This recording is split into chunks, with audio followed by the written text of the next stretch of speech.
शिवाय। श्री शिवाय नमस्तुभ्यम। श्री आदिशक्ति पार्वती माताए नमः। श्री विघ्नेश्वराय नमः। श्री लक्ष्मी नारायणे नमः।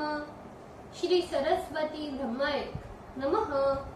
श्री सियारामे नमः। श्री रामदास हनुमाने नमः। श्री राधेश्यामे नमः। हे श्रीजी, તમારી કૃપાથી હું આ શિવ પુરાણ વાંચી રહી છું અને તમામ દર્શકો આ શિવ પુરાણ સાંભળી રહ્યા છે। અમે બધા આ શિવ પુરાણનું જ્ઞાન પ્રાપ્ત કરી શકીએ એટલી શક્તિ પ્રદાન કરજો અને શિવ પુરાણનું તેજ સહી શકીએ એટલી ક્ષમતા પ્રદાન કરજો। હે વિઘ્નેશ્વર ગણપતિ બાપા, તમે શિવ પુરાણના વંચનમાં આવતા તમામ વિઘ્ન હરજો। હે કૃષ્ણ મનોહારિણી રાધાજી, हे श्याम सुंदर, हे सिया राम जी, हे रामदास हनुमान जी, તમે શિવ પુરાણ સાંભળવા જરૂર પધારજો અને મારા હૃદયમાં સ્થાન ગ્રહણ કરજો। ઓમ નમઃ શિવાય। શ્રી શિવાય નમસ્તુભ્યમ। દ્વિતીય સંહિતા તૃતીય ખંડ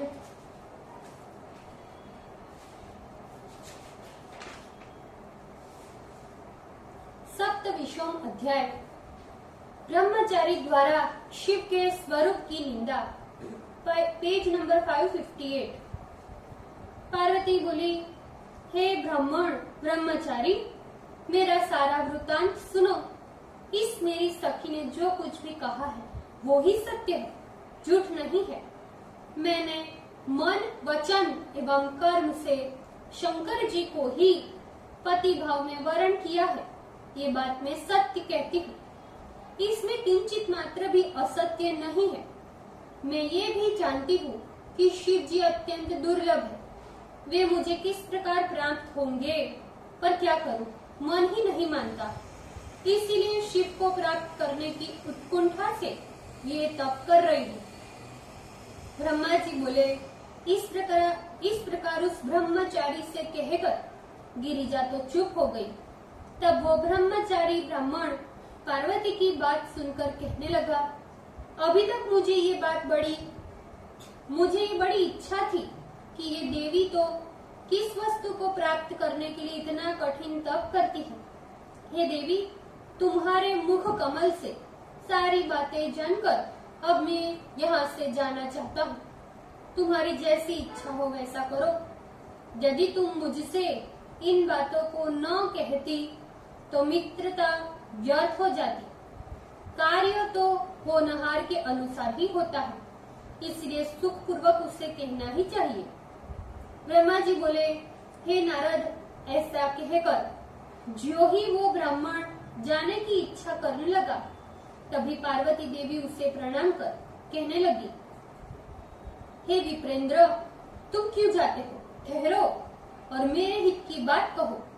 जब पार्वती ने उससे ऐसा कहा, तब वो दंडधारी ब्राह्मण रुक कर कहने लगा, हे देवी, यदि तुम भक्ति पूर्वक मुझे बैठाकर सुनने की इच्छा रखती हो तो मैं सारा वृतांत कहता हूँ, जिससे तुम्हारा कल्याण होगा।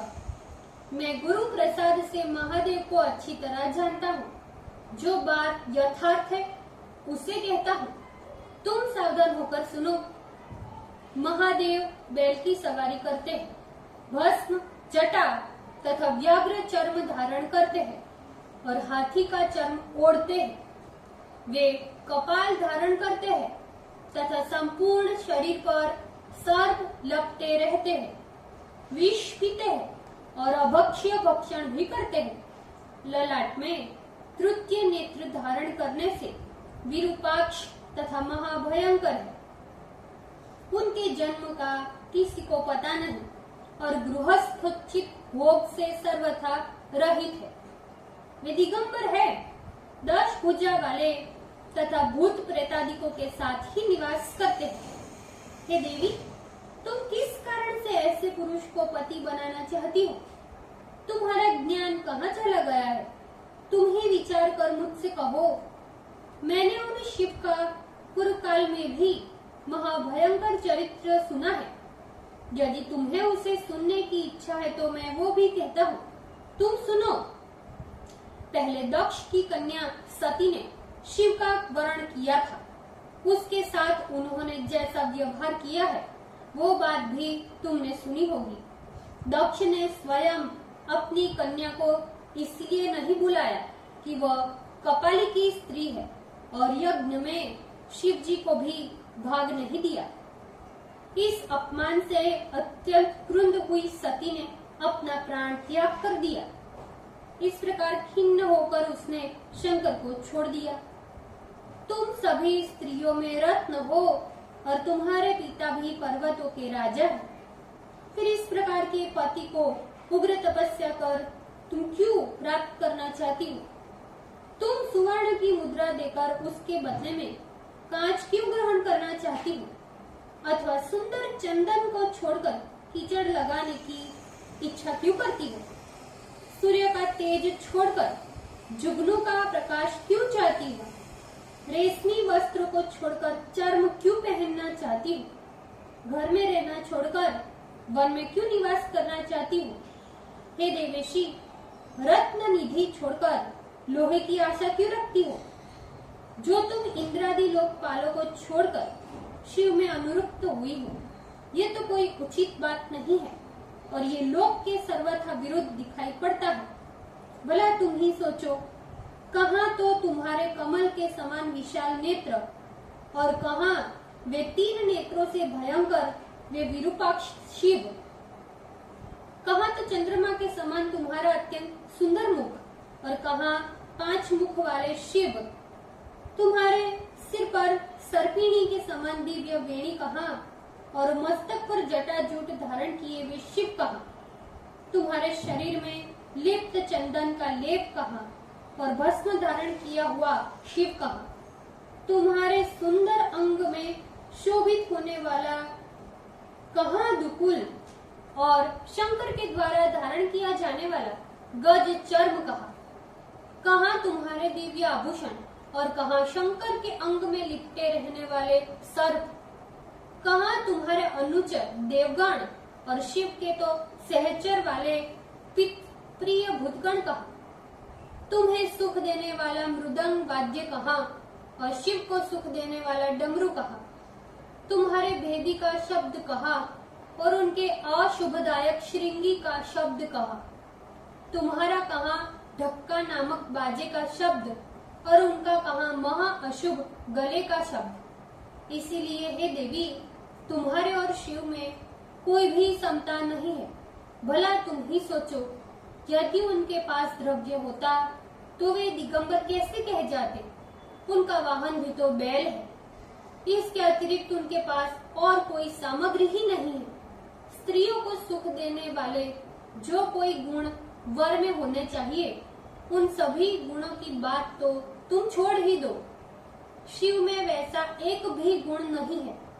तुम्हारा अत्यंत प्यारा काम को भी उन्होंने भस्म कर दिया है और इतना बड़ा अनादर किया है कि वे तुम्हें छोड़कर अन्यत्र चले गए।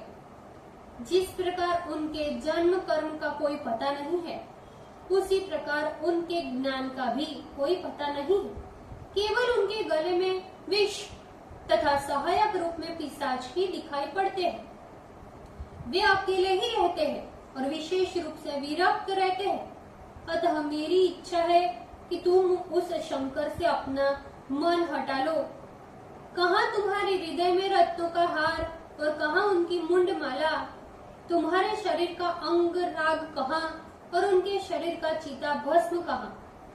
इस प्रकार हे देवी, तुम्हारे और शंकर का तो कोई मेल नहीं है, क्योंकि रूप आदि सभी विरुद्ध है। ये बात तो मुझे अच्छी नहीं लगती। आगे तुम्हारी फिर जैसी इच्छा वैसा करना। जो संसार में सबसे खराब है, ऐसी वस्तु की इच्छा तुम कर रही हो। इसीलिए शंकर से अपना मन हटा लो, अन्यथा मन में जो आवे वैसा करो। ब्रह्मा जी बोले। उस ब्राह्मण के वचन सुनकर पार्वती को महान क्रोध उत्पन्न हो गया। अनंतर वे शिव निंदक ब्राह्मण से कहने लगी, ओम नमः शिवाय, श्री शिवाय नमस्तुभ्यम। भूल चूक माफ करजो, शिवजी कृपा राखजो। આજના શિવપુરાણના વંચનનું પુણ્ય મને પ્રદાન કરજો શિવજી. ઓમ નમઃ શિવાય. શ્રી શિવાય નમસ્તુભ્યમ.